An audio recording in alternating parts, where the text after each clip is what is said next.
تو عورتیں یعنی لبید ابن عاصم کی بیٹیاں جب جادو کرتی تھی تو پھونک پھونک کے، اور بعض کتابوں میں لکھا ہے کہ جادو کرنے والی عورتیں اپنے آپ کو غصہ دلاتی ہے اور بہت زیادہ غیظ و غضب پیدا کرتی ہے تاکہ ان کے زبان میں زہر پیدا ہو جائے، پھر وہ چوف کرتی ہے۔ اس لیے لوگ جب غصے میں ہو یا ناراض ہو تو دم درود نہیں کرتے، بیمار ہوتے تو پھر نہیں کرتے، کہتے نہیں اب منہ میں جراثیم پیدا ہو گئے۔ جب کلمات پڑھ لے، بہترین ذکر کر لے، آیات پڑھ لے تو منہ خوشگوار ہو جاتا ہے، پاک صاف ہو جاتا ہے، پھر جا کر کے اس کو چوف کر دے۔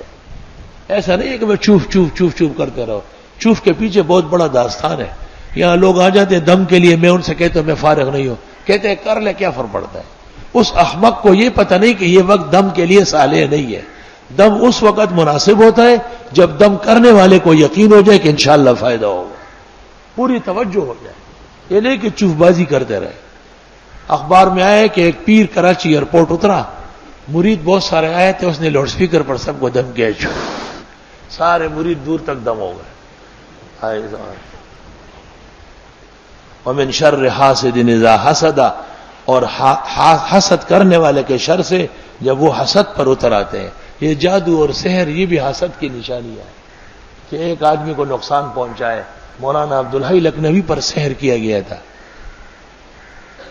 تو ان کو پھر وہ مالی خولیا ہو گیا، ہر وقت سر پکڑے رکھتے تھے، ہر وقت۔ مولانا عبدالحی کی مثال نہیں ہندوستان میں، اگر مولانا انور شاہ کو ایک طرف کیا جائے تو اور علماء ان کے قد و قامت کو نہیں پہنچ سکتے۔ مولانا عبدالعزیز فرہاروی، یہ نبراس کا مصنف، اس کی بہترین کتاب نبراس نہیں ہے، کوثر النبی ہے علم الحدیث میں، یہ بھی سحر سے فوت ہوا ہے۔ سینکڑوں ہزاروں علماء سحر سے فوت ہوئے۔ لاہور میں ایک عامل تھا، اس نے ایک دن مجھے کہا کہ اس وقت فلاں فلاں فلاں عالم پر بہت تیز جادو ہو رہا ہے، میں توڑ رہا ہوں۔ میں نے سمجھا کہ ایسی باتیں کرتا ہے۔ میں جب کراچی پہنچا، 1 مہینے میں ان تینوں عالموں کا انتقال ہوا۔ انہوں نے مجھے کہا دیکھا آپ نے کہ جادوگر میرے اوپر زورآور ہوگا۔ جادو کے اندر پھر مقابلہ ہوتا ہے، جس شخص کا عمل مضبوط ہوگا وہ توڑ سکے گا۔ ہر ایک کا کام نہیں کہ صدر کے بازار میں بیٹھے ہو، 15 روپے آپ سے لے ہو، چوف چوف کرے، وہ 2-4 قسم کے گلٹ دے دے اور زعفران دے دے اور چلو کام ہو جائے گا۔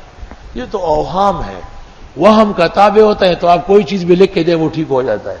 حقیقت میں جب سحر و جادو ہو تو پورا کرتب کرنا پڑتا ہے۔ حقیقی سحر و جادو اگر کوئی صحیح طرح توڑ سکے اور 5 لاکھ روپے ہدیہ اس کو دیا گیا تو یہ کم ہے، کیونکہ دنیا کے کسی ملک میں اس کا علاج نہیں ہے جب تک کہ عامل کے عمل میں نہ آئے۔ یہ آغا خان میں تو جاتے ہی 4 لاکھ داخل کریں گے، جنا اور دوسرے اسپتالوں میں 10-10 لاکھ دے دیں گے، لیکن اگر آپ ان کو کہیں کہ اس تعویذ کے 2 لاکھ فیس ہے تو حیران ہو جائیں گے کہ مولویوں نے بھی دھندا شروع کر لیا۔ مگر یہ اس وقت جب آدمی میں کمال موجود ہو۔